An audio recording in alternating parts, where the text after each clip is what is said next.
कोई बात नहीं, आप पहुँच गईं सही से? हाँ, तो पहुँच। आप ऐसे कौन से अटायर में थे जो आप एक्चुअली गाँव वाले लग रहे थे? क्या पहने मैंने ये कुछ याद होगा आपको? मुझे लगता है कि मैंने एक बनियान और पैंट पहना हाँ, तो हुआ था। जायज़-सी बात है, अब ऐसे कोई मिलेगा तो लोगों को लगेगा ही ना। हाँ, फिर आगे? फिर अगले दिन अंजना जी के साथ गाने का शूटिंग थी और वो गाने का जो शूट चल रहा था, उसमें पहली बार एक रोमांटिक गाना था और रोमांटिक गाने में मुझे उनको टच करना था पेट के पास जा कर के। अच्छा, तो लिटरली मेरे हाथ ऐसे काँप रहे थे। तो डायरेक्टर विशाल भैया थे उसमें और कोरियोग्राफर 3 बार फ़िल्म फेयर अवार्ड जीत चुके हैं, निमेश भट्ट, बॉलीवुड के बहुत फेमस कोरियोग्राफर। हाँ। भाई यश, क्या है यार? यार तुम तो ऐसे नहीं हो, तुम कैसे लड़कियों से डर सकते हो? मैं कैसे बताऊं कि मैं लड़की से नहीं डर रहा हूँ, मैं एक न्यू कमर हूँ, एक स्टार से डर रहा हूँ। तो फिर उन्होंने कहा कि देखिए, आप ये मत सोचिए कि मैं अंजना सिंह हूँ। आप जस्ट ये सोचिए कि एक आपकी को स्टार है और आप खुल करके काम करिए। तो उन्होंने ये हिम्मत दिया, उसके बाद से तो मैं इतना खुला कि फिर कि प्यार हो गया? प्यार। हाँ, मतलब प्यार जितना मुझे पता है उसी के बाद ही आप दोनों की शादी हुई थी। हाँ, एक्चुअली सेट पे अच्छी दोस्ती हुई। दोस्ती होने के बाद से अक्टूबर नवंबर में हमारी शूटिंग ख़त्म हुई, फिर वो दिसंबर में आई थी बॉम्बे। हुँ, तो आने के बाद जब हम मिले उसके बाद शुरुआत हुई। तो प्रपोज़ किसने किया? देखिए ऐसा है कि मैं क्या कहूँ प्रपोज़ में, प्रपोज़ उन्होंने ही मुझे किया था, उन्होंने ही मुझे आई लव यू बोला।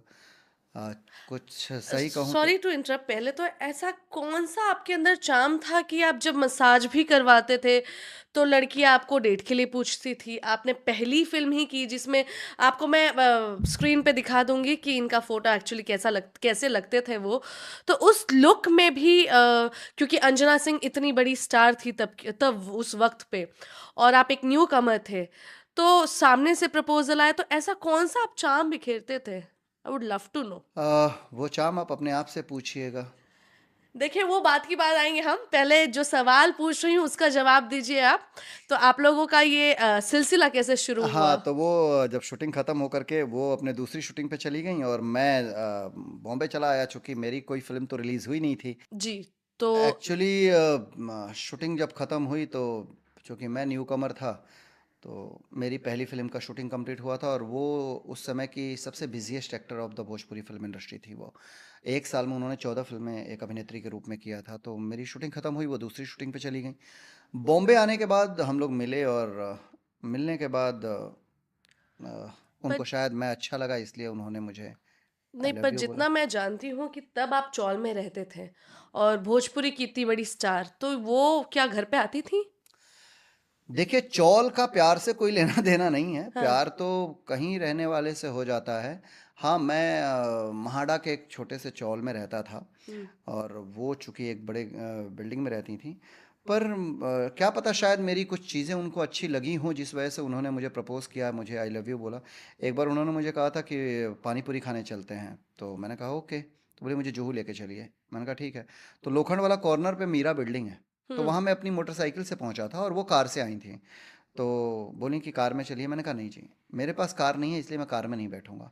आपको मेरे साथ आना है तो मेरी मोटरसाइकिल पे आना पड़ेगा, और ये सच घटना है। अगर इसको कोई डिनाई कर दे तो बात अलग है, पर ये सत्य घटना है कि मैं उनकी कार में नहीं बैठा था। तो वो अपना दुपट्टे से मुंह बांधी, क्योंकि बहुत लोग पहचानते हैं, उनकी फैंस फॉलोइंग ज़्यादा थी और मुझे कोई नहीं पहचानता, भाई फिल्म ही नहीं रिलीज़ हुई है। तो मेरी बाइक पे बैठी, मैं जुहू लेकर के गया, उनको पानी पूरी वगैरह खिलाया, फिर बोली कि मेरी कार में क्यों नहीं बैठे। मैंने कहा मेरी औकात अभी कार की नहीं है, हुँ। मैं आपकी कार में उस दिन बैठूंगा जिस दिन मेरे पास कार हो जाएगी। ये एक सत्य घटना है। तो शायद ये चीज़ें, उन्होंने कहा कि आप काफ़ी खुददार टाइप के आदमी लगते हैं, अंजना सिंह की गाड़ी में बैठने के लिए लोग सोचते हैं कि काश ये स्वाभिमान से बैठा आपको लें। बहुत प्यार है। हाँ, और आपने बैठने से मना कर दिया, आई लाइक दिस। और शायद यही सब चीज़ें रहीं। इवन एक बार वो मैं जहाँ चौल में रहता था, जब वहाँ पे घर पे आई तो मेरे पास स्टील के कुछ बर्तन थे जो गंदे गंदे से थे। हाँ, तो मैंने शायद उनके लिए मैगी या कुछ बनाया था, मैंने मुझे जितना याद है, और बना करके उनको दिया, तो जिस बर्तन में दिया तो वो बर्तन काला काला सा था, जला हुआ था। तो उन्होंने देखा, कुछ बोली नहीं, वो खा ली। अगले दिन मुझे फ़ोन किया कि कहाँ हैं आप। मैंने कहा मैं तो घर पे हूँ। तो बोली मैं 10 मिनट में पहुँच रही हूँ, सोसाइटी के बाहर आ जाइएगा। मैंने कहा ओके। तो वो आई अगले दिन। तो आई तो मैं बाहर आया तो उनका ड्राइवर जो था, हुँ, उसका नाम सुमन था। हुँ। वो इतना बड़ा कार्टून लेकर के उतरा। तो मैंने कहा क्या है ये? तो बोली चल के घर में देख लीजिए, क्योंकि लोग उनको पहचानते तो मुंडी नीचे करके चलना शुरू कर दिया। घर में आए, आने के बाद से जब उसने खोला तो पीले कलर का हुँ, फाइबर सेट पूरे किचन के लिए पूरे बर्तन थे, कटोरियाँ, प्लेट्स, चम्मच, बाउल्स, सारी चीज़ें फाइबर की थी। हुँ। तो मैंने कहा मैं नहीं ले सकता ये। तो बोली कि ये मेरी तरफ से गिफ्ट है। मैंने कहा नहीं ले सकता मैं।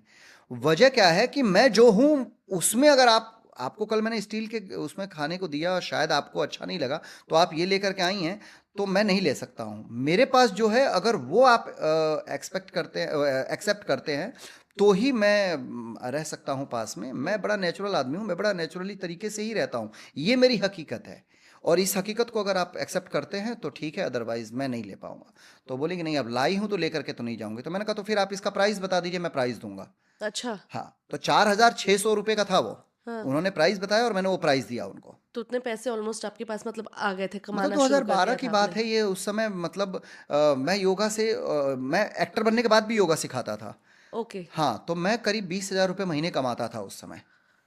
इतना बात तो मुझे भी नहीं पता था। तो इस एक फ़िल्म में ही ऐसा प्यार हो गया कि आप लोगों ने सोच लिया कि एक साथ जीवन बिताना है? देखिए क्या होता है कि शादी विवाह ये हम इंसान सोच करके नहीं आते हैं। हुँ, मुझे लगता है कि जोड़ियां ऊपर बनाई जाती हैं। हर रिश्ते की अवधि भी ऊपर बनाई जाती है। जी। आज लोग मुझे कुछ भी गलत कह देते हैं सोशल मीडिया पे कि अंजना सिंह के साथ गलत किया, या अंजना सिंह को कोई गलत बोलता है कि गलत किया, तो न वो अंजना सिंह की हकीकत जानते हैं, न वो यश कुमार की हकीकत जानते हैं कि हम दोनों के बीच में क्या चीज़ें चल रही थी। हाँ, पर मैं ये एक विश्वास के साथ कहता हूँ कि हम इंसान सिर्फ ईश्वर के हाथ की कठपुतली हैं। हमें एक ईश्वर ही मिलवाता है। हमारी एक जो रिश्ते होते हैं उसकी अवधि भी ईश्वर बनाता है। मैं, देखिए, मैं एक सेलिब्रिटी हूँ, हुँ, अंजना सिंह एक सेलिब्रिटी हैं। हुँ, तो हम अलग हुए तो हवा बन गया। हुँ, न जाने अभी हम जिस जगह पे रहते हैं, हमारे ये बंगला है, सामने एक बिल्डिंग है, हुँ, न जाने कितने लोग आज तक इसमें अलग हुए होंगे, तलाक लिए होंगे। लेकिन उनकी बातें इसलिए मार्केट में नहीं आती हैं, थू थू थू थू इसलिए नहीं होता है कि वो स्टार नहीं है, उनके बारे में कोई जानता नहीं। हुँ। हम एक स्टार हैं, हम एक पब्लिक फिगर हैं, हमको लोग जानते हैं, तो लोग हमको ब्लेम करना शुरू कर देते हैं। आज तक आई गेस 9-10 साल हो गए होंगे आप लोग को अलग हुए हुए। एंड तब से जितना मैंने भी सुना है और जितना हम कमेंट्स में देखते हैं, पढ़ा जाता है कि सिर्फ यश कुमार के वजह से ही दोनों के बीच में तलाक हुआ है, या मैं मेरी वजह से आप लोग अलग हुए हैं। तो ये थोड़ा जानना, आई नो ये थोड़ा सेंसिटिव मुद्दा है, बट ये हम जानना चाहते हैं। शादी के बाद 2-4 महीने बाद हमको ऐसा लगा कि नहीं यार, ये पूरब है, मैं पश्चिम हूँ। मैं जो सोचता हूँ वो उस पे मतलब वो उनकी सोच और मेरी सोच एकदम अलग है।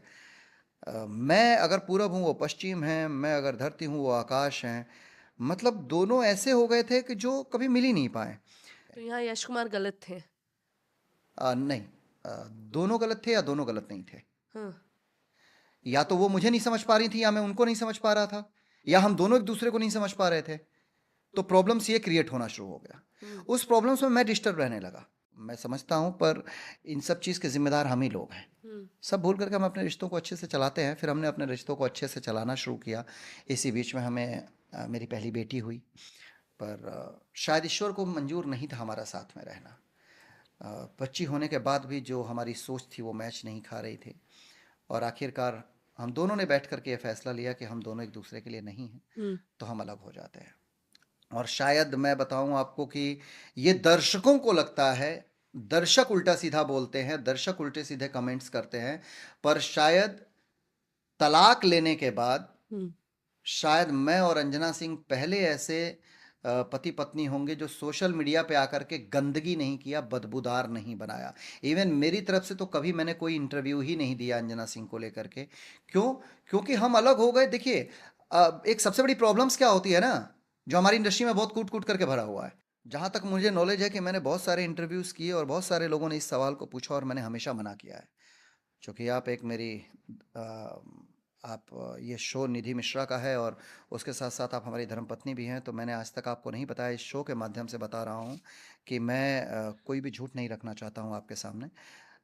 सच ये है कि अलग होने के बाद हमने कभी भी बाकियों की तरह कभी भी ये नहीं सोचा कि हम सोशल मीडिया पे आकर के बदबूदार बनाएं, जैसा कि आजकल होता है। हुँ। भोजपुरी इंडस्ट्री में फलाना बॉयफ्रेंड और गर्लफ्रेंड अलग हो गए, आकर के रोना कर दो सोशल मीडिया पे। वो उसका लड़की रो रही है, वो लड़का रो रहा है, फिर लड़की अगर अलग हो जाती है तो लड़का उसको बर्बाद करने की सोच लेता है। करेक्ट। कोई किसी को करियर में आगे नहीं बढ़ने देना के लिए कसम खा लेता है, अपना पूरा ग्रुप लगा देता है गाली देने के लिए। उधर दूसरा मतलब ये जो हुँ। जिस तरीके से होता है वैसा हमने कुछ नहीं किया। हम शांति से अलग हो गए, और अलग 2015 में हुए थे हम। और अगर कोई निधि मिश्रा को अगर ये बात बोलता है, आपको बोलता है कि आपकी वजह से मैं और अंजना सिंह अलग हुए हैं, तो ये बिल्कुल गलत है। मैं ये सोशल मीडिया के माध्यम से बताता हूं कि बिल्कुल गलत है। अंजना सिंह और मैं 2015 अगस्त के महीने में अलग हुए थे। मेरी शूटिंग थी, जो मैंने जुलाई में शुरू की थी। फिल्म का नाम था रंगदारी टैक्स। उसके बाद मैं रंगदारी टैक्स की शूटिंग ख़त्म करके आया था, और आने के बाद 2015 में हम लोगों ने बैठ करके बात किया, और बात करने के बाद से हम अलग हुए थे। वो वक्त मुझे अभी भी याद है, 2015 अगस्त के महीने में अंजना जी और हम अलग हुए थे। और निधि मिश्रा से मेरी मुलाकात, जो पहली मुलाकात है, वो 2016 लास्ट में हुआ था।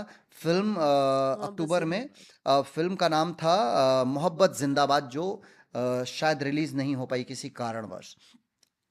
तो अंजना सिंह जब मेरी जिंदगी से गई, उसके एक साल बाद मैंने पहली बार निधि मिश्रा को देखा था। उसके बाद 2016 के बाद हमने करीब 2-3 फिल्में साथ में की, बतौर अभिनेता बतौर अभिनेत्री। हम अच्छे दोस्त बने, और 2018 21 सितंबर 21 सितंबर को हम लोगों ने एक दूसरे से बात किया कि हम एक दूसरे के साथ रहेंगे, एक दूसरे को प्रपोज किया, और आज हम पति पत्नी के रूप में साथ हैं। पर निधि मिश्रा इसकी कोई जिम्मेदार नहीं है कि अंजना सिंह और यश कुमार अलग हुए। और मैं ये ब्रॉडकास्ट के माध्यम से हर इंसान को कहना चाहता हूँ, देखिए निधि जी, प्रॉब्लम्स क्या है कि न जाने कितने पति पत्नी ऐसे हैं जिनका नहीं जमता है। आए दिन सोशल मीडिया पे देखिए, एक बीच में एक केस आया था, वो क्या नाम था वो लड़की का जिसको 35 टुकड़े में काट दिया। हुँ। अभी अभी जस्ट 2 दिन 3 दिन पहले हमने एक खबर देखी है कि एक बंदा साउथ में हुआ है। साउथ में अपनी पत्नी को हुँ। 30 पीस में काट के फ्रिज में रख दिया। क्यों करना ये सब? अगर कोई शौक में नहीं काटता है, ये भी मैं बोल रहा हूँ कि कोई शौक में नहीं काट रहा है कि अरे यार मजा आ रहा है चलो काट देते हैं, नहीं। झगड़े हुए, एक दूसरे का नहीं जम रहा है, गुस्सा इस लेवल तक पहुंच गया कि आपने मारना पीटना शुरू कर दिया, आपने काटना शुरू कर दिया। मैं वो इंसान नहीं हूं। मेरी जिंदगी में मैं आजीवन किसी लड़की पर हाथ नहीं उठा सकता। मेरे लिए लड़की कुछ भी हो, एक देवी का ही रूप है। अंजना सिंह मुझसे अलग हो गई, कुछ भी हैं, लेकिन है तो किसी की बेटी ही। मेरी जिंदगी में जो मेरी पहली संतान दी है अंजना सिंह, उनकी माँ है, तो मेरे लिए अंजना सिंह हमेशा रिस्पेक्ट के लिए रहेंगे। मैं हमेशा रिस्पेक्ट करूंगा उनकी, क्योंकि मेरी बेटी की माँ है। मैं अलग होने के बाद आकर के उनको गाली नहीं दे सकता, या अलग होने के बाद बाकियों की तरह अपनी गर्लफ्रेंड को गाली नहीं दिलवा सकता हूं। तो मैं बहुत स्ट्रेट फॉरवर्ड लड़का हूं। मेरा जमता है तो मैं साथ रहता हूं, नहीं जमता है दूर हो जाता हूं। क्योंकि देखिए, इंडस्ट्री कोई ख़राब नहीं होती है, लेकिन मैं भोजपुरी इंडस्ट्री के बारे में मैंने बहुत पहले एक कुछ लाइनें वो की थी कि दोगलों की बस्ती में सबके अपने डेरे हैं। दोगलों की बस्ती में सबके अपने डेरे हैं, ये तेरे मुंह पर तेरे हैं, ये मेरे मुंह पर मेरे हैं। ये मैंने भोजपुरी इंडस्ट्री के लोगों को देख करके लिखा था। यहाँ मैंने आज तक कोई ऐसा इंसान नहीं देखा जो स्ट्रेट बात करे, हुँ। जो सीधी बात करे, जो गलत को गलत और सही को सही कह सके। मैंने आज तक नहीं देखा। और ये जिगरा मैं रखता हूं कि मैं हमेशा यही सीधा कहता हूं। यही वजह है कि मैं स्टारों को, बहुत सारे स्टार हैं जिनको मैं खटकता हूं, क्योंकि मैं चमचागिरी नहीं कर सकता, मैं पैर नहीं छू सकता। मैं खुद एक ब्राह्मण समाज का लड़का हूं। मुझे इज्जत देना दिल से सिखाया गया है, ये नहीं कि आप पैर छूने की जगह कुछ और छू रहे हैं। आजकल तो लोग पैर छूने की जगह पे भी खाली झुकते हैं, कमर के नीचे हाथ लगाते हैं, ऐसा लगता है पैर नहीं कुछ और पकड़ लेंगे। तो ये रिस्पेक्ट नहीं है, और ये बनावटीपना मुझे नहीं आता है। आपकी बातों से